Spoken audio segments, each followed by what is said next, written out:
Malayalam big boss season 7 ലൈവിൽ ഇപ്പോൾ നടന്നുകൊണ്ടിരിക്കുന്ന ലക്ഷ്മി അനുമോളും കൂടെ സംസാരിച്ചുകൊണ്ടിരിക്കുകയാണ്. ലക്ഷ്മി അനുമോളോട് പറയുന്നുണ്ട്, മതി അനുമോളെ, ഇനി എല്ലാ പിണക്കവും നിർത്തിയിട്ട് നീ വാ, എല്ലാവരോടും വന്ന് സംസാരിക്കുമെന്ന് പറയുന്നുണ്ട്. ഇന്നലെ രാത്രി നടന്ന ആ ഒരു പ്രശ്നത്തിൽ ആദിലനോടും നൂറനോടും അതേപോലെ തന്നെ നെവിനോടും ആര്യനോടും അക്ബറിനോടൊന്നും നമ്മുടെ അനുമോൾ മിണ്ടുന്നില്ല. കാരണം ഇന്നലെ അത്രയധികം വിഷമമായി എനിക്ക്.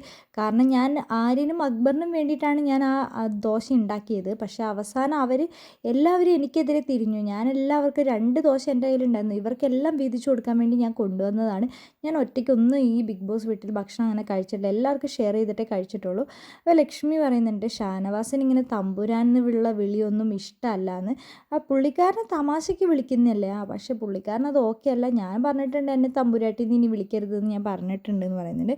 അതേപോലെ തന്നെ അനീഷേട്ടൻ വന്ന് ഇവരോട് ഇരുന്ന് സംസാരിക്കുന്നുണ്ട്. അപ്പോൾ അനീഷേട്ടനോട് ലക്ഷ്മി ചോദിക്കുന്നുണ്ട്, സിനിമയിൽ ഒരു അവസരം കിട്ടിക്കഴിഞ്ഞാൽ പോവുമോ, അഭിനയിക്കാൻ പോവുമോ എന്നൊക്കെ ചോദിക്കുന്നുണ്ട്. അപ്പോൾ അനീഷേട്ടൻ പറയുന്നുണ്ട്, എനിക്ക് എഴുത്തിനോടാണ് ഇഷ്ടം കൂടുതൽ, അതുകൊണ്ട് സിനിമയിലോട്ട് എനിക്കധികം താല്പര്യം ഇല്ല എന്ന് തന്നെ പറയുന്നുണ്ട്.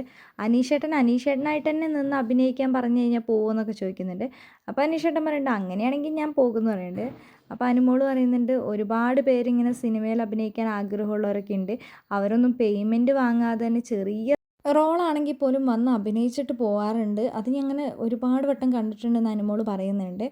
അത്ര ഇഷ്ടമാണ് അഭിനയിക്കാനൊക്കെ ചിലവർക്കെന്ന് പറയുന്നുണ്ട്. അപ്പോൾ ലക്ഷ്മിയും പറയുന്നുണ്ട്, ആ ചില ബാങ്കിലുള്ള ആൾക്കാരൊക്കെ ആണെങ്കിലും അങ്ങനെയൊക്കെ വന്ന് അഭിനയിച്ചിട്ട് പോകുന്നുണ്ട് എന്ന് ലക്ഷ്മിയും പറയുന്നുണ്ട്.